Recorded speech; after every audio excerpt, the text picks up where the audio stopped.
নমস্কার, আমি তরুণ ঘোষ। নানান যন্ত্রণায় জর্জরিত একটা দেশ বাংলাদেশ। এমনি তাদের নানান রকমের অবস্থা খারাপ, তারপর মরার ওপর খাঁড়ার গা আসতে চলেছে। মার্কিন কংগ্রেসে একটা প্রস্তাব এনেছেন ডিক লরি, ডেমোক্রেটিক। তিনি প্রস্তাবটা এনেছেন যে এই যে খুন, সন্ত্রাস, তারপর ধর্ষণ এবং মৌলবাদের মাথাচাড়া দেওয়া, সব মিলিয়ে বাংলাদেশকে সন্ত্রাসবাদী রাষ্ট্র হিসেবে ঘোষণা করতে হবে। আমি দিন 15 আগে আপনাদের কাছে একটা ভিডিও প্রেজেন্ট করেছিলাম, সেখানে আমি বলেছিলাম যে বাংলাদেশ কিন্তু FATF এর আন্ডারে পড়তে পারে, ফাইন্যান্সিয়াল অ্যাকশন টাস্ক ফোর্স, যেটা মাঝে মাঝে পাকিস্তান ঢোকে, আবার মাঝে মাঝেই বেরিয়ে যায় পাকিস্তানে ওই জঙ্গিবাদ নিয়ে। তা এখানেও যা অবস্থা, তাতে এখন তো ট্রাম্প খুব চাপে আছেন। এক হচ্ছে ভেনেজুয়েলা নিয়ে বিতর্ক, দুই হচ্ছে ইউক্রেনের যুদ্ধ উনি দাবি করেও উনি থামাতে পারেননি, ভোটের আগে দাবি করেছিলেন 3 দিনে থামিয়ে দেবো। তারপর ইরানের সঙ্গে ঝামেলা, ভারতের সঙ্গে সম্পর্ক খারাপ, সব মিলিয়ে ট্রাম্পের ওপরেতে একটা দারুণ চাপ তৈরি হয়েছে। এখন সেই চাপটাকে কাজে লাগাচ্ছে ডেমোক্র্যাটরা, ফলে রিপাবলিকানরা এখন একটুখানি খারাপ অবস্থায় রয়েছে যাকে বলা যায়। এখন এটা যদি সত্যি সত্যি সংসদে যদি মার্কিন কংগ্রেসে যদি এটা প্রস্তাব পাশ হয়ে যায়, তাহলে কিন্তু বাংলাদেশের ওপরে অর্থনৈতিক নিষেধাজ্ঞা আসতে পারে। আর অর্থনৈতিক নিষেধাজ্ঞা সমস্ত রকমের সাহায্য বন্ধ, কোনো দেশ থেকে কিচ্ছু কিনতে পারবে না, আমাদের ভারত থেকেও কিনতে পারবে না, এবং কেউ কিছু দেবেও না FATF এর আন্ডারে ফেলে দিলে। এতে গেলে একটা সাইড। এবং ঘটনার দ্বিতীয় সাইড হচ্ছে তারেক রহমানের ভারতে আসা নিয়ে একটা বিতর্ক তো চলছেই। এই বিতর্কের মূল কেন্দ্রে রয়েছেন খলিলুর রহমান। তাকে তো আমেরিকা বসিয়েছে, এবং ভারতের সঙ্গে অজিত দোভালের সম্পর্ক ভারতও এর মধ্যে কিছুটা হেল্প করেছে।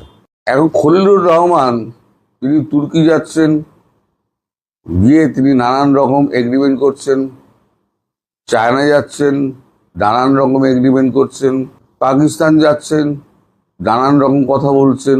এবার তাকে রিজাইন করতে বলা হয়েছে। তারেক রহমান বলেছেন আপনি রিজাইন করুন। সে নারাজ। এখন জাতিসংঘের সঙ্গে যিনি জড়িত, তাকে ঝপ করে বরখাস্ত তো করা যায় না, ফলে তারেক রহমান খুব মুশকিলে পড়েছেন। এখন তারেক রহমান তার সঙ্গে জুড়ে দিয়েছেন একটা লেজুর, প্রেশার কুকার বোমা।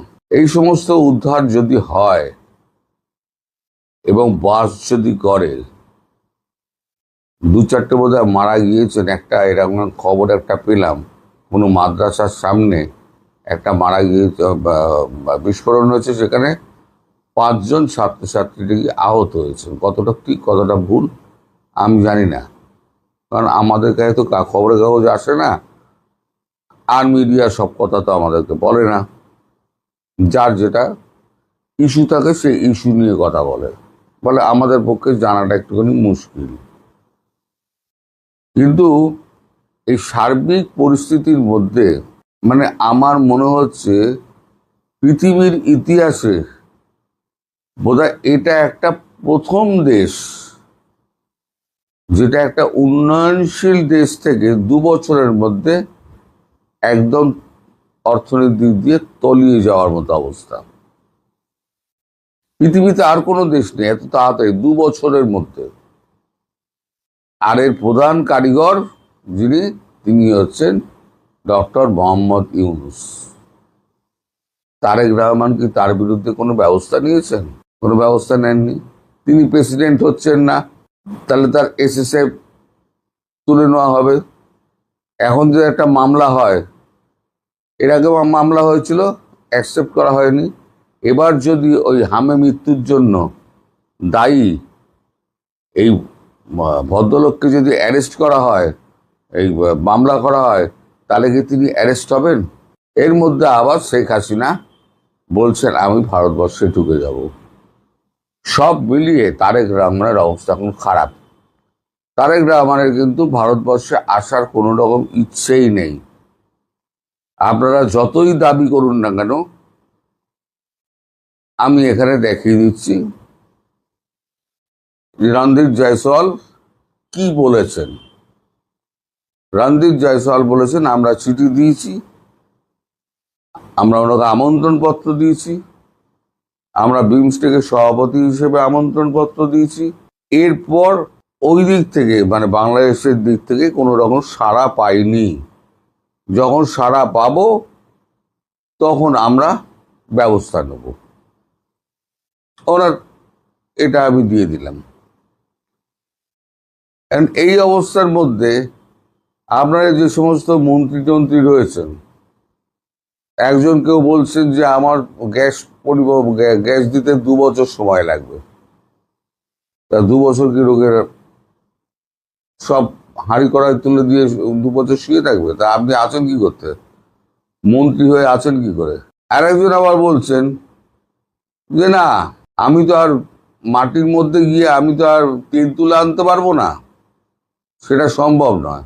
তো এরা এই যে নির্লজ্জ যে সমস্ত মন্ত্রীরা রয়েছে, বিদ্যুৎ মন্ত্রী বিশেষ করে টুকু, সে গতবারও যে কাণ্ড করেছিল এবারেও সেই কাণ্ড করেছে। সুতরাং তারেক রহমানকে নির্দোষ এই কথাটা আপনি বলবেন কি করে?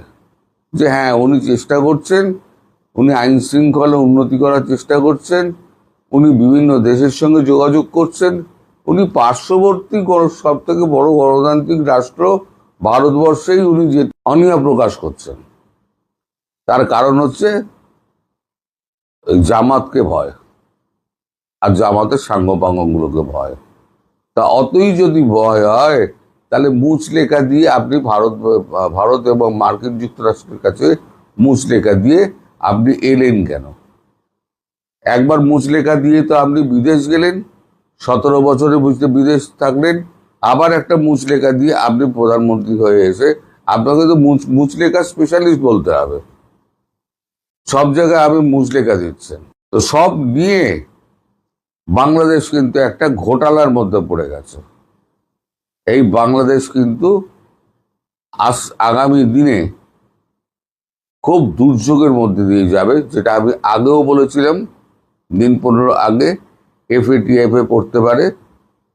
সেটা কিন্তু হতে যাচ্ছে।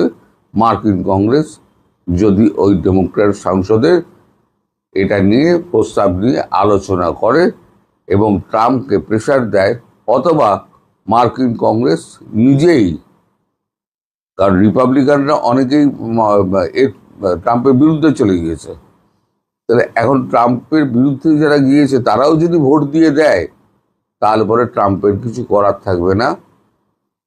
ট্রাম্পকে ওই উপেক্ষা করে মার্কিন কংগ্রেসই স্যাংশন চাপিয়ে দেবে। আর স্যাংশন চাপিয়ে দিলে আপনারা কোথাও দিয়ে কিছু পাবেন না। আপনার দুর্ভাগ্যের জন্য আপনারাই দায়ী, আপনার নেতারাই দায়ী। মানে আপনারা বলতে কি, আমি সাধারণ মানুষকে বলছি না, আমি বলছি যারা এই সমস্ত উৎপাতকারী আর মন্ত্রী পরিষদ যারা, তাদের কথা বলছি। সাধারণত মানুষ তো খেটে খাওয়া মানুষ, তারা চায় দুবেলা শান্তিতে থাকতে, খাবারটা জুটুক, আমার কাজটা জুটুক। এখন খাবারও নেই, কাজও নেই, সব মিলিয়ে পরিস্থিতি অত্যন্ত খারাপ। দেখা যাক কি হয়। সবাই ভালো থাকবেন, সুস্থ থাকবেন এবং সাবধানে থাকবেন। নমস্কার।